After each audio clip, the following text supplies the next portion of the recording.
Alright, y'all, bring y'all another video. I saw a movie, not in IMAX, but I did see a movie. I saw I Love Boosters. And man, y'all, this movie. Now, if you've seen Sorry to Bother You, this is kind of the same path. I almost need to go look and see who wrote it because I feel like they are actually, like, a lot of people were saying to go see this one before you see that one.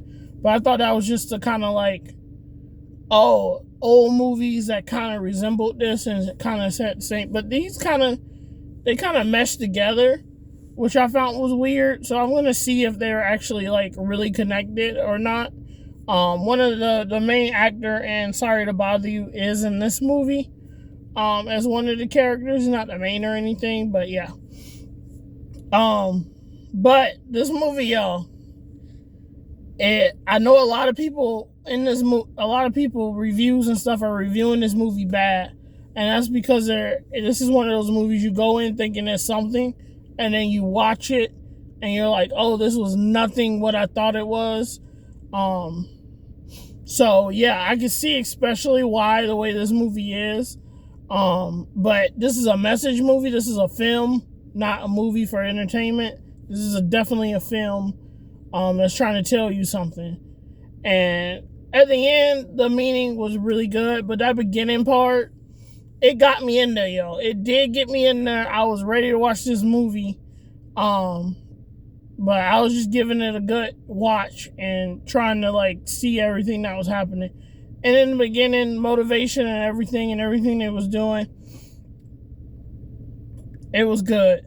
I kind of saw some of the reasons why, like the stuff that was coming up, and I was like, that's weird. They keep showing that. But it all came together in the end, and I really enjoyed this movie. What is it? Sorry, I lost my train of thought. But yeah, so I really enjoyed it. The beginning, the opening, the middle part was a little wiggly. It was a little wiggly, but I enjoyed it too. It was just like I'm gonna mention Sorry to Bother You a lot. It was Sorry to Bother You when it hit that line where you went like super crazy. I feel like this movie didn't transition as much. There was like a clear line to that craziness. It wasn't a build up. If I remember Sorry to Bother You more, I feel like that had a build up to the craziness, and then it just got really wacky. And it kind of, I mean, it did have where when it got wacky real quick. But I feel like in that movie, it was like towards the end. This was like, a lot of the movie was the wacky part. So that's where I didn't like it as much, how the wackiness it got a little cartoonish at points, which was probably the point, but it got to a point where I was like, kind of taking me out of the movie now. Because now I feel like I'm watching something else. I'm not watching a movie I was just watching. The tone shift was too quick, is what I'm trying to say. But yeah, so that ending though was really good. The like ending part of it, like that the mid ending of the mid part and the beginning of the ending, that little section I didn't really like, but the ending, I enjoyed it really good. It was a nice ending. I enjoyed what the message was. The message was really good, and I really appreciated that message. And I really enjoyed this movie. I would probably watch it again, probably not in movie theaters, just because I have a bunch of other movies I'm watching.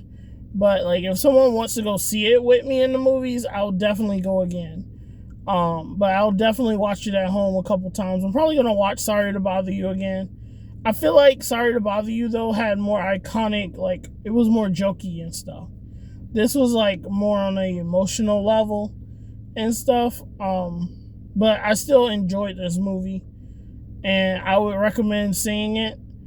Definitely not for the kids though. Don't let kids see this movie. Don't take your kids to see this movie. I would even say 18 and under, don't take them. You could probably get away with taking like a 16-year-old, 18, but it's just gonna be awkward if you're in the movie theater with them. So don't take them with you either. All right.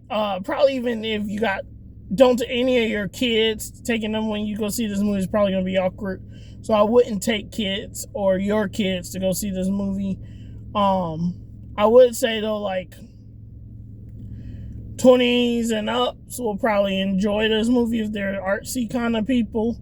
But if you're looking to be entertained, you're not really gonna. This is a thinking movie. This is a good thinking movie, conversational piece, open starter, and all that kind of stuff.